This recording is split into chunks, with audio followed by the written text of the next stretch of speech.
was spring of 2013, and I had been working extremely hard, co-training and riding a young, dainty gray mare at my barn for the upcoming St. Croix County Fair and the other shows I was planning on attending that season. The mare, Millennium Falcon, was my dream horse, and she was the first horse I'd ever leased or had any claim over. An adult was intending to buy Falcon, but I had an agreement with her owner that even if I bought her, or even if she bought her, I would still have the opportunity to lease Falcon that year.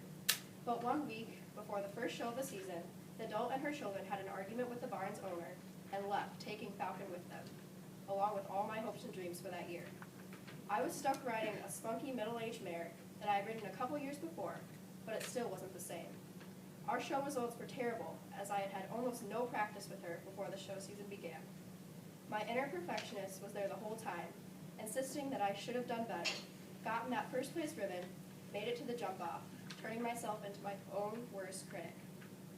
Perfectionism is plaguing people across the globe, lowering self-esteem, tampering with emotions, and changing how people see the world.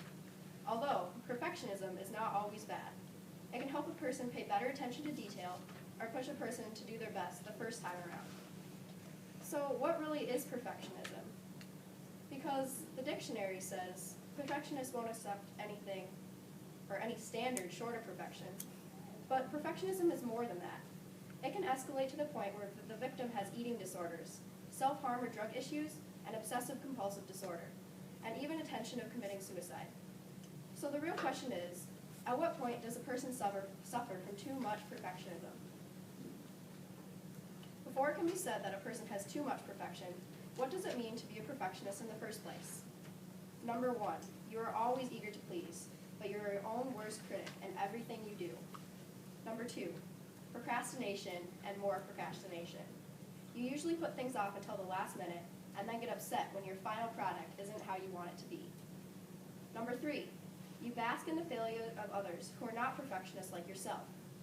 You relish when others make mistakes because in your head, it makes you better than them because you were perfect and they weren't.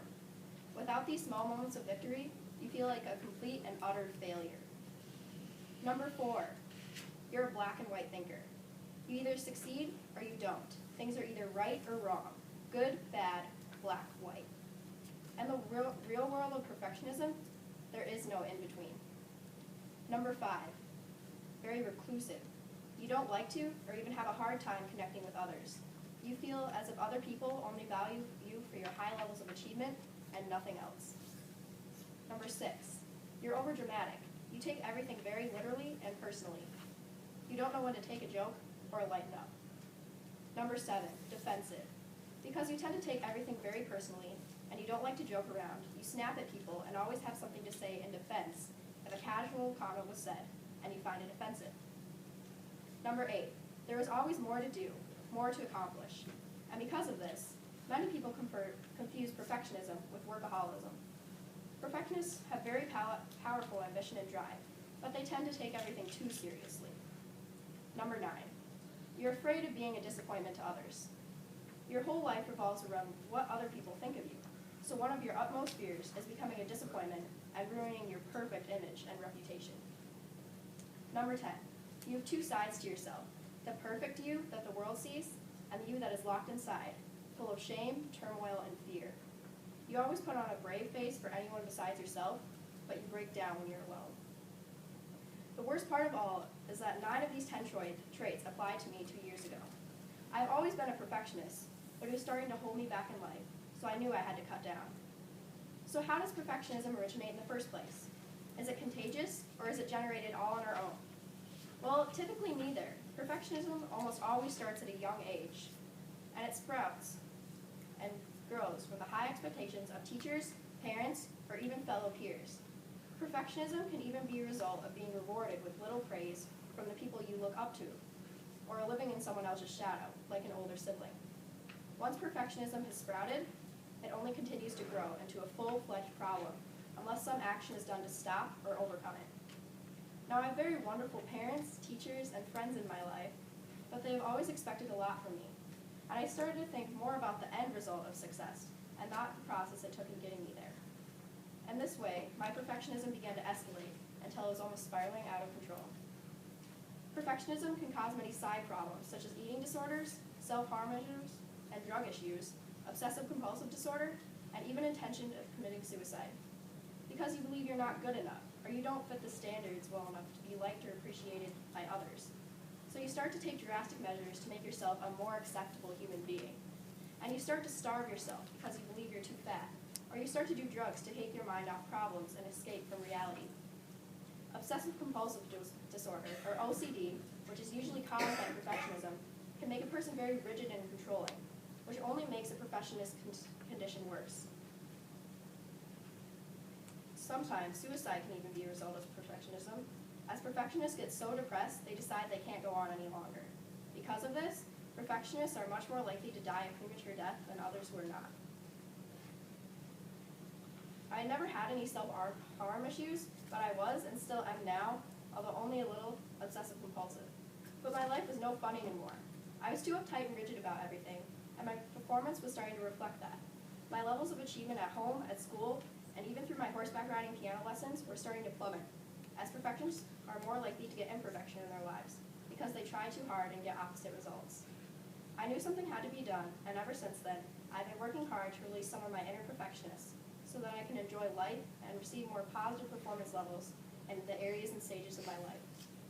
But even though perfectionism can be bad if not contained, on some occasions, it is beneficial to have some perfectionist traits. As some positive amounts of perfectionism can help a person pay better attention to detail and get a good product on the first attempt. Little amounts of perfectionism is good, as long as you know when you've reached your limit and shouldn't go on any further. But if you're still plagued by your inner perfectionist in life, these are a few tips I picked up from my own personal experiences and other sources also. Learn to let go. Don't act so controlling, and learn how to go with the flow in situations you can't control. Number 2, keep a good amount of your inner perfectionist. Just learn how to harness its powers. Number 3, learn to see life in all its shades. Don't just pay attention to the black, the white, and the good and the bad. Learn to see everything in between. Number 4, quit being so hard on yourself and others. Learn to recognize the fact that nobody is perfect, and everybody makes mistakes. When someone else does or says something incorrect, it's not a time to laugh and assure yourself that you're better than them. It's a time to help them get back on their feet and show them an alternative way to go about the situation. Number 5, develop a sense of humor and lighten up.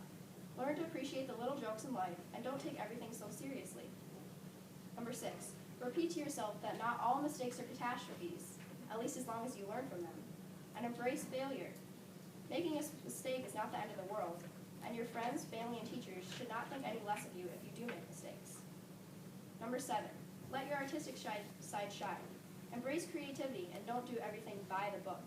You're unique, and you have unique ideas to show them to the world. Number 8, don't live inside the box. Explore the outside world and what it has to offer. Take risks, and don't let your fear of failure control you. And number 9, be grateful for your blessings. Don't complain about how bad your life is, because there is someone out there who has it worse than you. Count your blessings and learn to appreciate them, while at the same time, using them to create new opportunity for yourself. I believe that if we all learn to harness our inner perfectionists, the world will advance much faster in every aspect of life, as will we. So allow yourself to be that individual. Branch out, seize opportunity, become that unstoppable force that you know you can be, and harness that inner perfectionist to change the world. Because the true perfection of man lies in not what man has, but in what man is. A quote from Oscar Wilde. We are too caught up in what we could be instead of what we can be. Change I will be to I am, unsure to confident, and weak to unstoppable. Cure the illness that is plaguing the world, and the best ideas will be released to create a new life, or should I say, a new reality. If you would like to learn more about this topic, please visit the Psychology Today website and search perfectionism. Thank you.